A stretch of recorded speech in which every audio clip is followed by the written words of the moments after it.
The crystalline halls of the Silverleaf Academy echoed with melodic elven voices as Master Valdris addressed his advanced conjuration class. His silver hair flowed like liquid moonlight as he gestured with his ornate mithril wand, weaving intricate patterns in the air. Today, we examine the primitive magical practices of human settlements, he announced, his tone dripping with barely concealed disdain. Their crude wooden sticks and clumsy incantations are barely worthy of the name magic. The elven students tittered with amusement. Their own wands, crafted from ancient heartwood and inlaid with precious gems, gleaming in the ethereal light. Among them sat Marcus, the only human in the Academy's 1,000-year history, his simple oak wand looking pitiful beside their masterworks. Master Valdris, spoke Aliana, her emerald eyes sparkling with malice.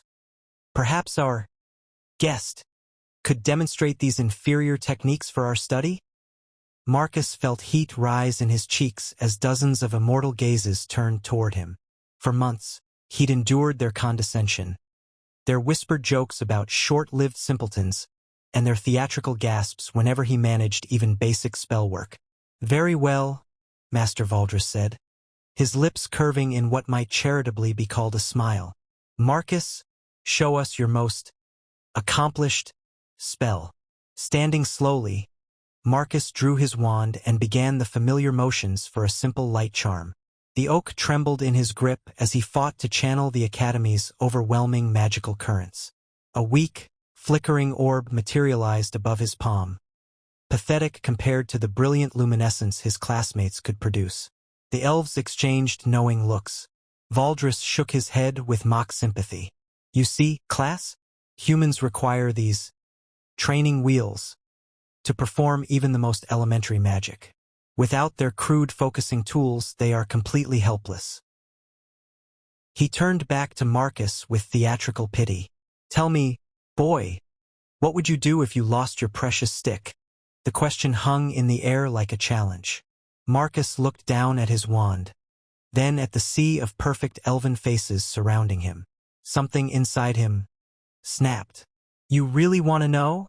He asked quietly, setting his wand on the desk. Master Valdris raised an eyebrow.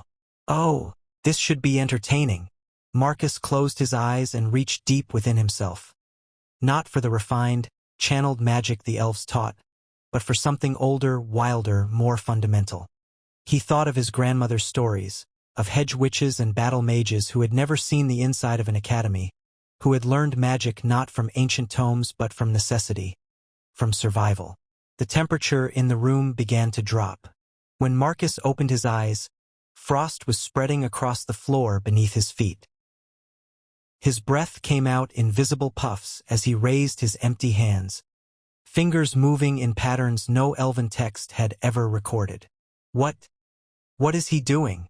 Aliana whispered, her previous smugness replaced by confusion. The air around Marcus began to shimmer and crack. Raw magical energy, unfiltered by any focusing device, started pooling around him like a gathering storm. The elves' perfectly crafted wands began to vibrate in their hands, resonating with forces they didn't recognize. Impossible, Valdris breathed, stepping backward. Magic cannot be cast without a proper focus. The ancient principles clearly state. His words were cut off as Marcus spoke a single word in a language that predated Elven civilization. The sound seemed to come from the earth itself, carrying the weight of millennia. Fire erupted from his bare palms, not the controlled, elegant flames of elven pyromancy, but something primal and alive. The fire danced without consuming, shifted colors that had no names, and filled the chamber with heat that seemed to warm the very soul. Then came the lightning. It arced between Marcus's fingers like tamed serpents, casting wild shadows on the walls. But this wasn't the precise, measured electricity of academic study. It was the raw fury of storms, barely contained by human will. The elven students sat frozen in their chairs, their centuries of magical theory crumbling before their eyes. Some of their wands had begun smoking from the raw energy flooding the room. You want to know what we do without wands? Marcus said, his voice carrying harmonics that made the crystal walls hum. The flames in his hands shifted to pure white light, then to shadows that seemed to drink illumination from the air. "We remember," he gestured, and every candle in the chamber ignited simultaneously.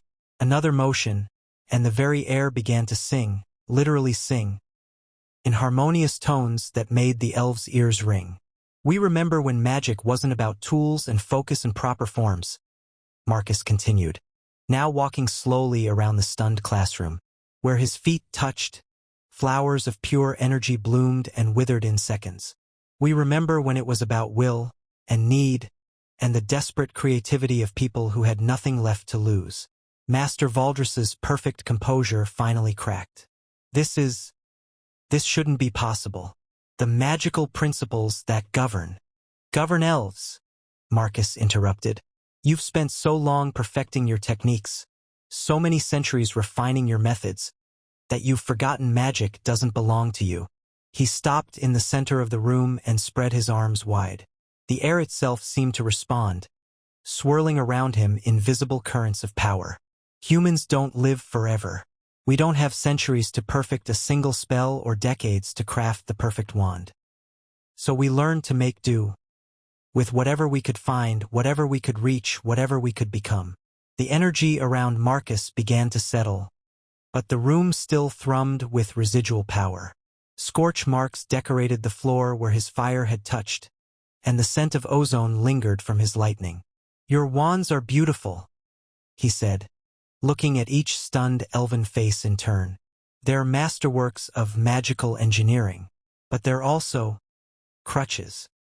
He picked up his simple oak wand from the desk, turning it over in his hands. "We use these because they make magic easier, not because we need them. The difference is—" He smiled, and for the first time since arriving at the academy, it was genuine. Everything. The silence that followed was broken only by the soft crackling of dying magical fires. Master Valdris stared at Marcus as if seeing him for the first time, his worldview reshaping itself around this impossible demonstration.